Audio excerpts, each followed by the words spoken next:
Kebanyakan orang pasti mengenal hewan mitologi bernama naga. Naga adalah sebutan umum untuk makhluk mitologi yang berwujud reptil dengan ukuran raksasa. Makhluk ini pun banyak muncul dalam berbagai kebudayaan. Pada umumnya, ia digambarkan berwujud seekor ular besar, tetapi ada pula yang menggambarkannya sebagai kadal bersayap yang memiliki beberapa kepala dan dapat menghembuskan nafas api dari mulutnya. Naga dalam berbagai peradaban dikenal dengan nama dragon di Inggris, dragon di Skandinavia, dan liong di Tiongkok. Ia digambarkan memiliki habitat di seluruh ruang, baik di air, darat, dan udara. Meskipun penggambaran wujudnya berbeda-beda, tetapi secara umum makhluk tersebut digambarkan sebagai makhluk sakti.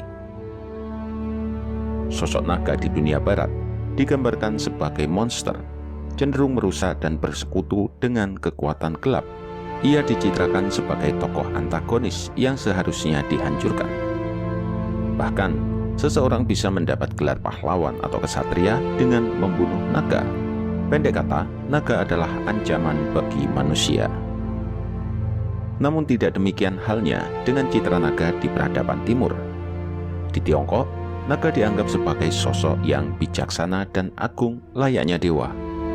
Bahkan naga adalah satu-satunya hewan mitologi yang menjadi simbol shio. Hiasan berbentuk naga juga sangat lekat dengan budaya Jawa sebagai lambang penjaga. Masyarakat Dayak juga menggambarkan naga sebagai penguasa dunia bawah dan burung elang sebagai penguasa dunia atas. Naga di peradaban timur mendapat tempat terhormat karena meskipun mempunyai kekuatan dahsyat yang bisa menghancurkan, tetapi tidak semena-mena dan bahkan bisa mengayomi. Dalam buku yang berjudul Giants, Monster and Dragons, naga di India digambarkan memiliki kepala menyerupai gajah. Di Timur Tengah merupakan gabungan singa dan burung. Di Eropa digambarkan sebagai kadal raksasa dengan 2 tangan dan 2 kaki, serta memiliki sayap besar. Di beberapa daerah, naga juga digambarkan memiliki banyak kepala. Dalam tradisi Tionghoa, makhluk ini digambarkan sebagai ular berukuran raksasa, lengkap dengan tanduk, sungut, dan cakar. Semua bentuk naga memang berbeda-beda, tergantung dari persepsi daerahnya masing-masing. Di Jawa sendiri, naga adalah makhluk mitologi yang telah direka setidaknya sejak zaman Majapahit. Makhluk ini memiliki wujud seperti ular raksasa, mirip dengan naga Tiongkok namun tanpa kaki, dan biasa digambarkan mengenakan mahkota. Naga Jawa merupakan campuran gambaran naga Hindu-Buddha dengan kepercayaan lokal yang dipengaruhi oleh gambaran naga Tiongkok. Naga Jawa biasanya digambarkan sebagai pelindung atau pengayom, sehingga umum ditemukan dalam pahatan gerbang, pintu masuk, atau undakan tangga dengan maksud untuk melindungi bangunan yang ia tempati.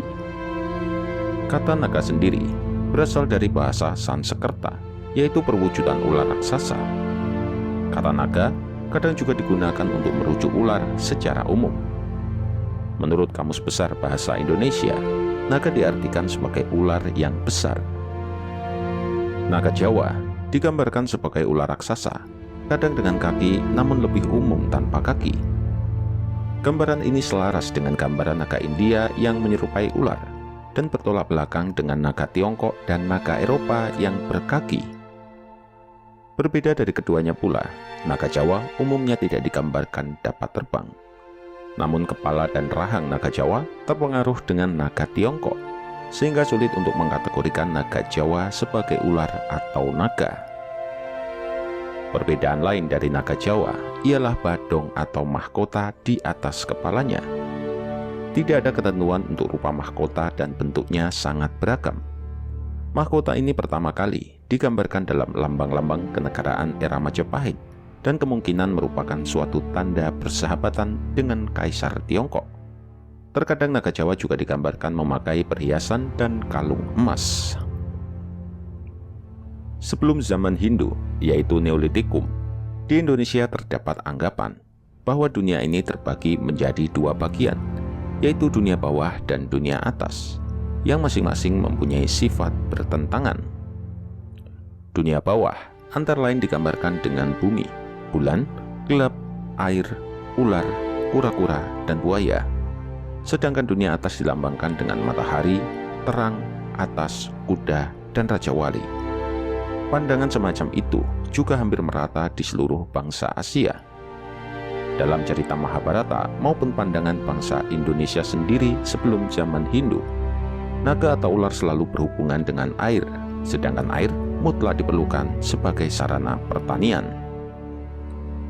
Dalam kesenian rakyat, kita juga sering melihat bentuk ukiran yang berbentuk ular naga yang tertera pada gantungan dari kayu yang dipergunakan untuk menggantung gamelan, dalam keadaan mulutnya terbuka lebar dengan lidah bercabang yang menjulur keluar. Selain itu, benda-benda pusaka yang berbentuk keris banyak yang menggunakan nama ular naga ini, seperti keris naga runting, keris naga rangsang, keris naga sasra, dan juga lainnya. Keris tersebut dinamakan naga karena memang bentuk bilah keris yang melengkung menyerupai ekor naga. Juga ada pusaka yang berbentuk tombak yang bernama tombak naga baru gelinting milik Ki Ageng Mangir. Kepala kapal layar juga banyak yang diukir dengan bentuk gambar ular naga. Naga Jawa juga ditemui di beberapa relief candi. Naga di candi ini dinamakan sebagai naga taksaka yang bertugas untuk menjaga candi. Umumnya, ular naga dijadikan pola hias bentuk makara, yaitu pipi tangga di kanan dan kiri tangga naik ke bangunan candi yang dibentuk sebagai badan dan kepala naga. Hiasan semacam ini umum didapati di candi-candi di Jawa Tengah. Sering pula, wujud naga dipahat di bawah cerat yoni, karena yoni selalu dipahat menonjol keluar dari bingkai bujur sangkar, sehingga perlu penyangga di bawahnya. Fungsi naga pada bangunan candi atau pada yoni tampaknya erat kaitannya dengan tugas penjagaan atau perlindungan terhadap suatu bangunan. Dalam dunia pewayangan Jawa, ada ular yang dianggap adiluhung bernama Antaboga. Naga Antaboga sendiri banyak menginspirasi dunia seni rupa, seperti dalam dunia perwayangan. Sosok naga dalam pewayangan digambarkan sebagai bentuk lain dari tokoh pewayangan Sang Hyang Antaboga. Sang Hyang Antaboga memiliki dua bentuk, yaitu sebagai manusia, dan saat marah Sang Hyang Antaboga akan berubah wujud sebagai naga. Sang Hyang Antaboga adalah seorang dewa yang bersemayam di bawah bumi lapis ketujuh, yang beristana di Sapta Pratala, yang berarti bumi lapis ketujuh.